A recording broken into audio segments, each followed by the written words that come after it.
Leah eased down the rusted service ladder, each rung warmed by the afternoon sun and coated in a thin layer of grit.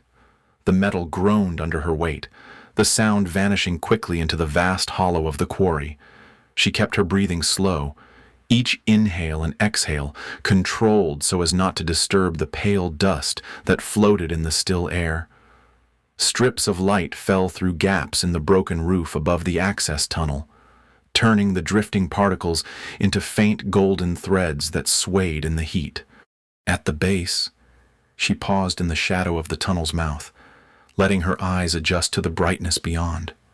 The quarry opened before her in a sprawl of jagged walls and winding corridors, the old mining scars forming a labyrinth of stone. She traced each path in her mind, recalling where sound carried far and where it died abruptly. Her gaze lingered on a sheer face of rock that would throw a rifle shot's echo into 3 different pockets of the maze. She moved with deliberate care, her boots finding the firmest ground to avoid shifting loose gravel. Along a ledge, she checked the first of her preparation's shards of glass laid in precise spots where the late sunlight would catch and scatter. Another turn brought her to a low stack of rubble, piled so a single push could send it sliding into a side corridor. Near the corner of a narrow cut, a rusted sheet of metal leaned against the wall, its surface dull except for one polished spot where she had tested a ricochet weeks ago. From her vantage, she could see the quarry rim, jagged against the sky. A faint crunch carried down from above, uneven and slow. She raised her binoculars and found the first figures moving along the edge, their silhouettes sharp in the light. They walked in loose formation, weapons slung, heads turning without urgency. One of them paused mid-step, turning his head as if catching something faint on the wind. His hesitation lasted only a moment before he followed the rest, the incident already forgotten in his mind. Leah marked their positions in relation to her map of the quarry, noting where they would first lose line of sight and where the light would shift against their eyes. She stayed low, leaning into the cool shadow of a stone outcrop while she studied the rhythm of their movement. The sun was sliding lower, its angle sharpening the contrast between the quarry's illuminated surfaces and its deep hollows. Soon, those shadows would stretch and merge, giving her even more cover. She adjusted her rifle strap, letting the weapon rest against her back as she moved to a narrower ledge. The rock here was pale and dry, flecked with veins of quartz that caught faint glimmers. Her boots brushed against a patch of dust, and it lifted in a slow curl before settling again, its motion almost imperceptible. This dust was one of her best assets. It clung to the air in the still heat, masking subtle movements and blurring distant outlines. The soundscape was just as important. From this point, she could hear the quarry's deeper echoes, the way a single noise would bounce from wall to wall and return softer but still clear. She closed her eyes for a moment, listening to the faintest details, the slow grind of boots above, the occasional rattle of loose stone, the low hum of wind caught in one of the higher cuts. These were the cues she would use later, folding her own sounds into theirs, so they would never be able to separate one from the other. Moving again, she slid between 2 leaning slabs of rock, the gap just wide enough for her to pass through sideways. The air here was cooler, carrying the scent of dry mineral and old rain trapped in stone. Beyond it lay a path that curved out of sight before dropping into a small basin, another of her prepared points. She crouched behind a half-buried steel drum, its surface pitted with rust, and swept the higher edges of the quarry with her binoculars again. The squad was closing in on the point where they would descend. Their movement was still easy, but she could see them scanning more often now, as if the weight of the silent space below was pressing on them. Leah let the lenses fall against her chest and leaned into the drum's shadow. The quarry was hers, every corner measured, every echo accounted for. They were simply walking into it without knowing that from the moment they touched the floor, they would be moving according to her plan. She stayed in position, letting the stillness deepen, Above, the faint scrape of a boot shifted to a hollow thump as someone stepped onto stone.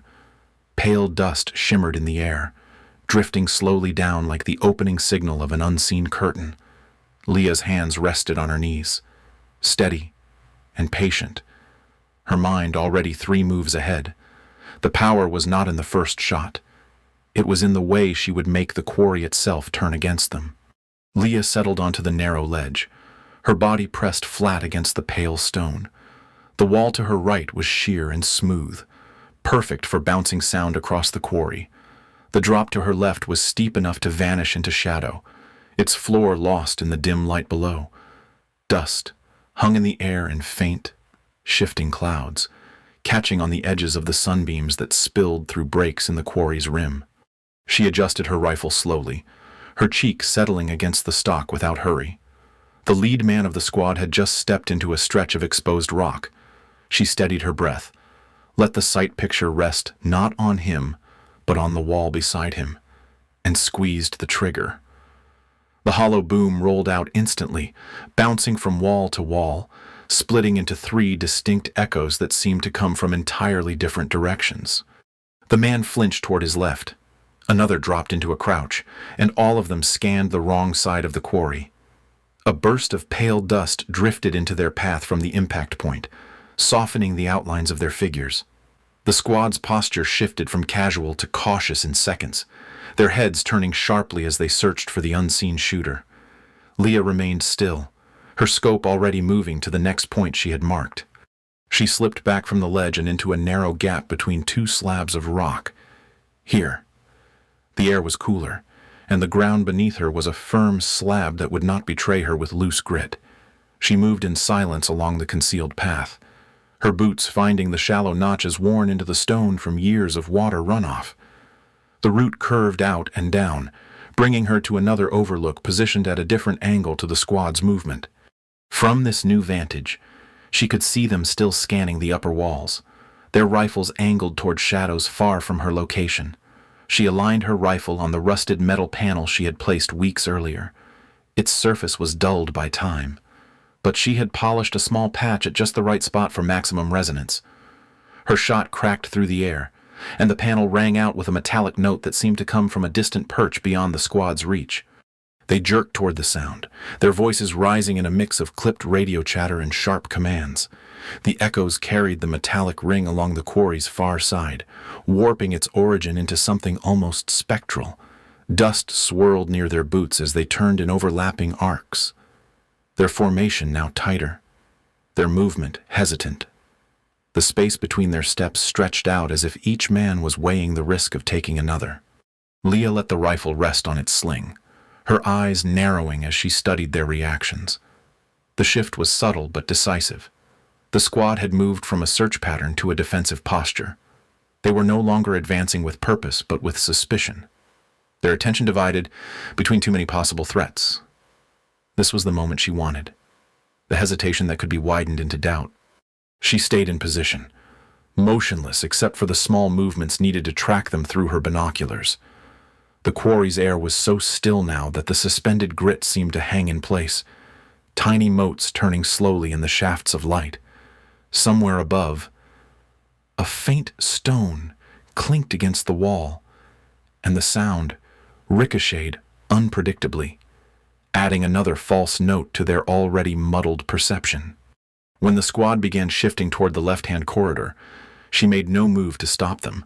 They were walking into the route she had chosen, their focus now fractured between 2 imagined shooters. She would let them take the next steps on their own, feeding their own uncertainty with every wrong glance and misplaced expectation. The satisfaction was quiet, contained. Leah felt it in the steadiness of her pulse and the slow release of tension in her hands. This was not about rushing an engagement, but about bending their understanding of the space until they no longer trusted it. A single shot, properly placed, had already redrawn the map in their heads, and she intended to keep changing it until they moved exactly where she wanted them.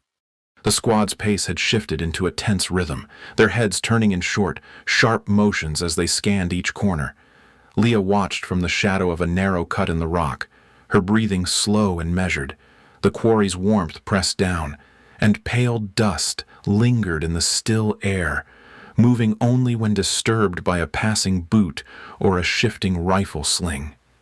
She let them take 2 more steps before she leaned over, nudging a small stone from its perch. It tumbled down a steep slope to their left, the sound bouncing once, then again, fading as if something had moved quickly away in that direction.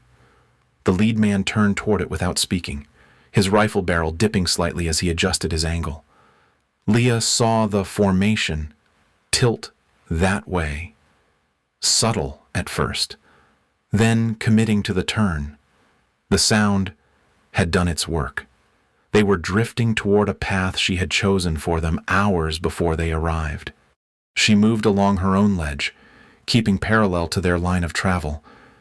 From above, she could see the pale streaks of quartz in the rock, catching glints of light that flashed briefly and vanished as clouds passed overhead. She reached the corner of the ledge, braced her pistol, and aimed at a wall just beyond their current position. The suppressed shot cracked sharply, the sound folding around the quarry's curves and snapping out from a direction far from her true location. The effect was immediate. They halted, then began to edge away from the apparent source. Boots crunched over coarse gravel, the sound layered and deep in the warm air, magnified by the quarry's acoustics. Each step they took made their presence more distinct to her, even as they grew more uncertain about where she might be. The space was shaping them, and she was shaping the space. One man broke from the group and pressed himself behind a large boulder. Leah recognized it as one of the quarry's natural deceptions, a false cover that offered protection only from one angle. She shifted position until she could see the narrow gap it left exposed and waited. When his head tilted to scan the far wall, she sent a round into a spot just behind him. The echo made him believe the shot had come from his rear, and he bolted into the open to rejoin his squad. They were moving steadily now toward the shallow depression she had marked as the dead zone. The path narrowed, its walls rising higher with each step, sunlight narrowing into a few thin bands across the floor. Leah could hear their movement more clearly, the grinding crunch of gravel like brittle bones underfoot. The echoes were changing here, becoming less sharp, each sound returning slower and duller. She adjusted her route, crossing a section of broken ground where jagged stone jutted like the teeth of a saw. Every movement was deliberate. She placed her boots in the spaces between loose shards, keeping her profile low against the wall. The air was warmer here, the dust thicker, and she could feel the fine grit settling on her sleeves and rifle stock. When she raised her scope again, she caught the faintest flicker of movement. One of the men had stopped and was looking directly toward her position. The angle of the sun had betrayed her for an instant, a small flash from her lens reaching him through the shifting dust. She dropped down behind the wall before his rifle could settle, pressing herself flat against the stone. She waited, counting her own breaths, hearing their muffled voices through the layered echoes. They were closer now, moving cautiously but still heading where she wanted. The glint might have made them wary, but it had not changed the course she was steering them toward. She eased forward again, choosing a slower pace, keeping more shadow between herself and the open light. Ahead, the quarry's depression widened slightly, the floor covered in fine gravel and small stones worn smooth by years of water runoff. The walls were sheer, closing in like the edges of a bowl, and once they stepped inside, the acoustics would strip away their ability to locate her by sound. Leah moved into her next position with the quiet certainty of someone who already knew the ending. The dead zone waited, and soon they would be in it. The squad fractured into 2 elements without warning, splitting off into separate corridors along the quarry wall. Leah caught the shift in their angles immediately, one team pressing high to her left, the other drifting along the lower path toward her right. It was a coordinated move, closing the space between them in a slow, tightening curve. The quarry's still air filled with the sharp crack of probing shots, the sound bouncing wildly across the stone and sending fragments skittering down the walls. A chip of rock struck the ledge near her elbow, breaking apart into fine grit that stung her cheek. She slid back from the edge, feeling the vibration of their boots in the stone as much as hearing it. Their fire wasn't meant to hit her yet. It was meant to flush her, to force movement they could track. She shifted her weight and moved toward a narrow incline that led to the scree slope she had been avoiding since her first entry into the quarry. The slope was treacherous, its surface covered in loose stone shards that shifted under even the lightest step. She planted each foot with care, using the barrel of her rifle as a brace against the incline, while her free hand gripped a jagged outcrop. The rock here was brittle and dry, breaking into smaller pieces when her fingers tested its hold. Every movement had to be balanced between speed and silence, and the wrong choice in either could give away her position entirely. Halfway across, she heard the difference in the echoes. The upper team's movement was closer than she had calculated.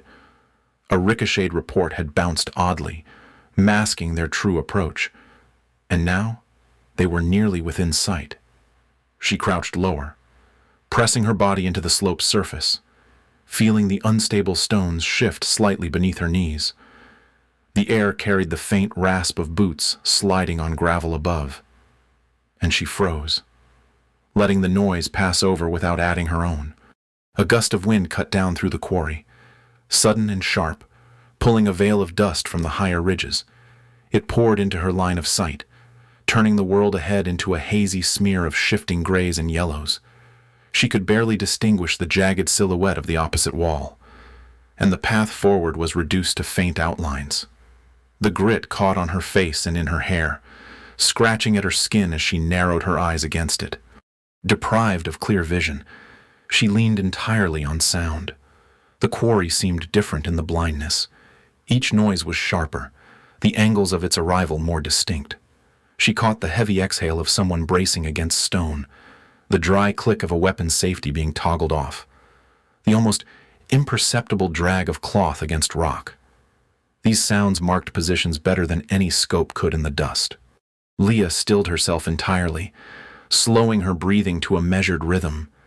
The dust moved in uneven waves, thickening and thinning with each pulse of wind.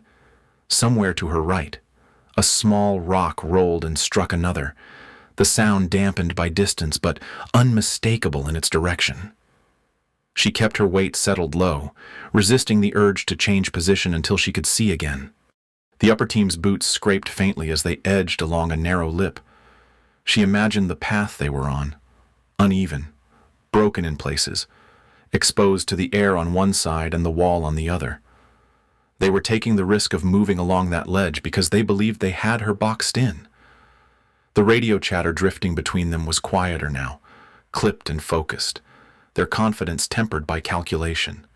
When the dust finally began to thin, the outlines ahead sharpened into jagged walls and deep shadows. She adjusted her rifle, using the remaining haze as partial cover while she finished crossing the slope. The unstable stones shifted one last time beneath her. A muted slide that might have carried farther than she wanted.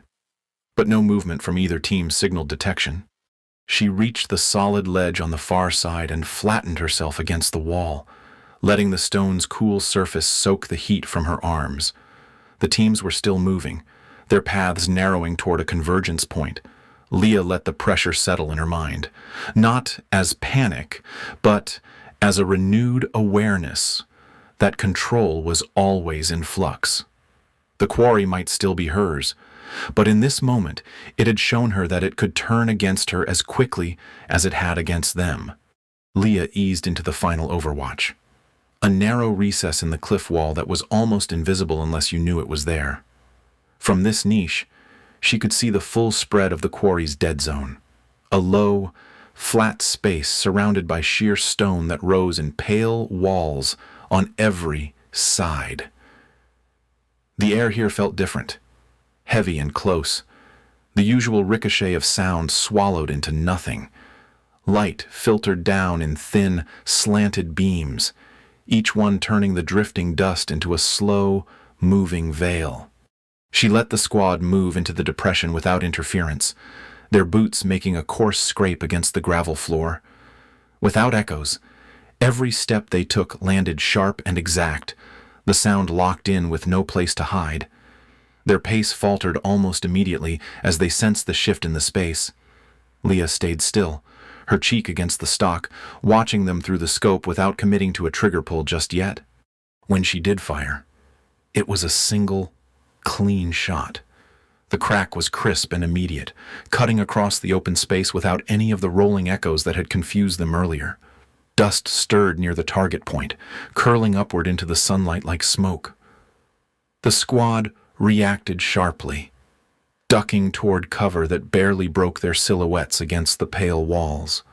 Leah stayed quiet after that, letting the seconds stretch out until they could feel them pass.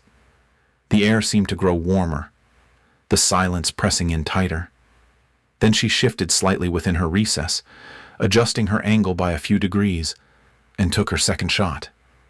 This one came from a position just different enough to suggest another shooter, the sound hitting their ears without the cushion of reverberation.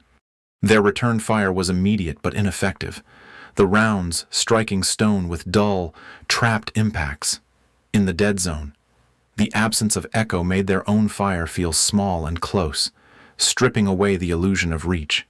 Leah noted how their movement grew more stilted, their bodies reacting to the confined sound as much as to her bullets. She could see the uncertainty creeping in, the realization that they had walked into a place designed to turn their instincts against them. She kept her breathing steady, aligning each shot with their moments of indecision. The dust drifting through the beams of light shifted and twisted with every disturbance, breaking up her outline and masking her position even at close range. Each pull of the trigger was deliberate, never rushed, and always followed by long stillness. She was not chasing them. She was letting them realize how little ground they had left to work with. The squad began moving toward the far wall, but every step in that direction only exposed them to her view from a slightly altered angle. Leah tracked them, choosing her moments carefully. The confined air carried every faint scuff of their boots, every scrape of a hand on stone. These sounds were her markers, telling her where they were without the need to see them in full. One man attempted to break for the left wall, using a narrow sliver of shadow for concealment. Leah let him get halfway before firing, the shot striking close enough to send a puff of dust up at his side. He froze, shoulders tight, and backed into the group without further attempt. The rest stayed low, moving only when they thought her attention was elsewhere. From her position, Leah could see the path they had entered from, now far behind them and completely exposed. She had no need to block it. They were not yet thinking of retreat. They still believed they could locate her and press forward, but every second in the dead zone eroded that confidence. She could almost feel it slipping from them, replaced by the instinct to survive over the drive to complete their mission. She let the rifle settle again, her finger resting lightly on the trigger guard. The dust drifted slower now, the sunbeams narrowing as the day moved on. The air remained warm, heavy with the smell of stone and powder. Leah exhaled once, slow and quiet, knowing that the next phase was already set, the point where they would realize the only way out was the same way they came in, and she would decide whether they got there at all. The squad's movement slowed to a halt, each man frozen in place as if waiting for the next shot. Leah kept her rifle steady, eyes on the group, but her finger stayed clear of the trigger. She let the silence swell, a weight that pressed down harder with each passing second. The quarry seemed to hold its breath, and in that stillness, their confidence unraveled. One of them shifted his stance, a subtle turn toward the path they had entered by. Another followed, glancing over his shoulder before making the first step back. The retreat was cautious at first, the kind of movement meant to look controlled, but it did not last. Within moments, the pace quickened, their boots scraping harder over the gravel as they abandoned any pretense of holding ground. Leah stayed in her position, watching them shrink in the distance. The sound of their footsteps carried clearly in the dead zone. sharp and close despite the space between them. Pale dust drifted in their wake, settling slowly back to the ground in soft veils. Near the edge of the depression, one of her glass shards caught the light, sending a brief flash across the floor as if marking the boundary they would not cross again. She waited until the last sound of their movement faded into the upper corridors before lowering her rifle. The air was warm and heavy, the sunlight dimming in its narrow beams as the day edged forward. She began to break down the weapon with deliberate care, each motion smooth and without haste. The parts slid into their places in her pack, the muted clicks sounding loud in the surrounding stillness. When she rose, the space around her was unchanged but different.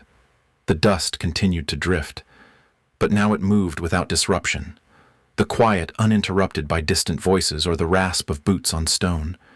She slung the pack over her shoulder and took a final glance at the depression. It looked as it had when she first saw it. Silent, pale, and empty. But the memory of what had happened there would stay fixed for those who had stepped inside. Leah turned toward the shadowed service tunnel at the cliff's base. Its entrance was narrow, almost hidden by the curve of the wall, and the air within was cool against her face as soon as she crossed into it. The light behind her dimmed quickly, replaced by the soft echo of her own footfalls on the smoother stone floor. Each step carried her deeper into the dark, the quarry's heat and brightness falling away. By the time the tunnel curved out of sight, her presence in the dead zone was already erased. The pale dust would settle fully within minutes, leaving no trace of where she had been. Above, the sun would continue to drift toward the horizon, glinting briefly off the glass shards before the shadows claimed them. In that silence, the quarry would return to its original state, holding only the memory of her control and the weight of a fear she had chosen not to finish with a final shot. In the end, Leah's victory was not measured in the number of shots fired or in the tally of those she faced down. It was found in the way she shaped the ground beneath their feet, in the patience that turned the quarry into her silent ally, and in the choice to walk away with her control intact. Her strength came from being unseen yet unshakable, from knowing her worth without needing to prove it through force. This was not a triumph of noise, but of presence, of holding a space so completely that the enemy could feel her even in her absence. Take a moment to think about the quiet ways you hold your ground. If this story stayed with you, share your thoughts below and follow for more stories where strength speaks softly but cannot be ignored.